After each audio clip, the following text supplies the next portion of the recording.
Hey everyone, it's Angelique. This is my last video for 2017, I think.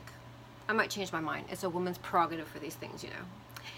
Anywho, I am coming to you today after having completed the first draft of chapter 2 of my book. I am so excited and so proud of myself for having hired this writing coach, Elizabeth Johnston. She's helping me get done more in, I think, 3-4 weeks than I have in the entire year since I actually started on this project. So I'm really happy about that. So it's a great way to cap off 2017. Hopefully I'll have 3 chapters in the bag done by then.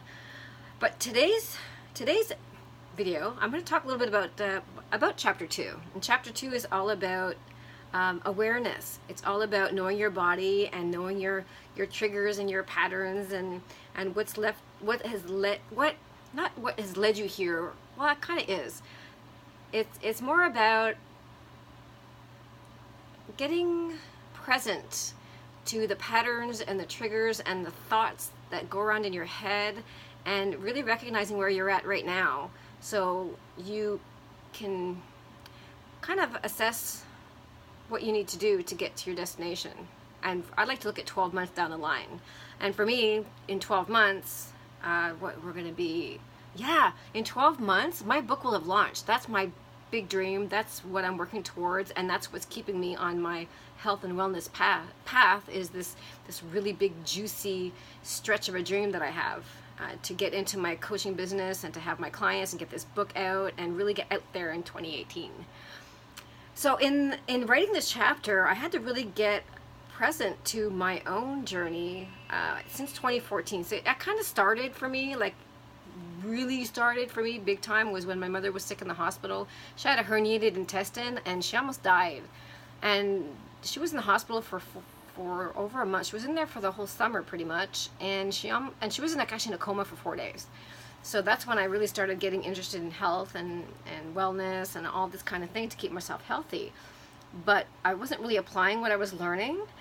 And I found myself writing this chapter and looking through these photo books, and I'll talk to you about these later. I was looking through these photo books for 2014 and 2015, and I realized that in that year, since my mom got out of the hospital, I went back to my old ways. I had full intention of getting healthy and like really finally losing the weight and having this incredible body and life before I hit 50. But looking through the pictures in these, like we renovated our house, and I didn't realize how much stress that was going to put on me and my family and my relationship with my husband.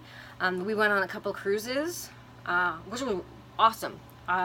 Really enjoyed the cruising thing. But you know what happens on cruises? You drink heavily, or I do, and you eat. So that's what I did. And every year we go to this school bus convention. And when my mom was in the hospital, we actually went to that convention, and I ate and drank, even though I knew she was in a coma anyway. She wouldn't have known.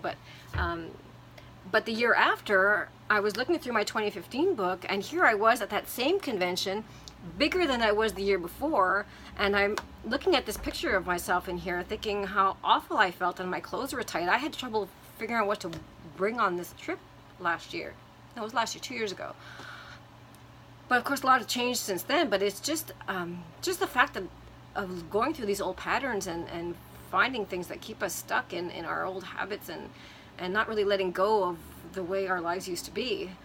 And actually, I broke a big pattern yesterday. Every year we get together with the other school bus the other transporters, and we have this big end of year party where we drink and we eat and we have a really nice time together. And that was last night. But I chose not to go. Instead, I completed the first draft of my chapter 2, which was due from my coach today. So, yes, I missed out, but I woke up this morning sober and feeling so incredibly accomplished, and I had such good news for my support group.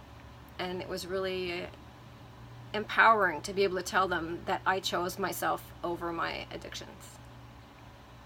So on that note, have a look at your own life, and as you go into the holidays and you're maybe indulging a bit more than usual, maybe because of family traditions, maybe a little bit of social pressure as well, because I know my husband's been bugging me for a month whether I'm going to be drinking at Christmas or not. And actually, before I forget, I, as of today, have not had a drink in 30 days. I have stuck to my food plan that I set for myself, which I structured for myself, which makes me feel full of energy and really happy. And I've been doing that for 30 days straight. And I've lost 13 pounds now. But it's not so much about the weight, it's the energy. I'm feeling so confident and I'm moving forward, and I'm really proud of my year of 2017. So I'm super excited about next year, and I may or may not see you next week.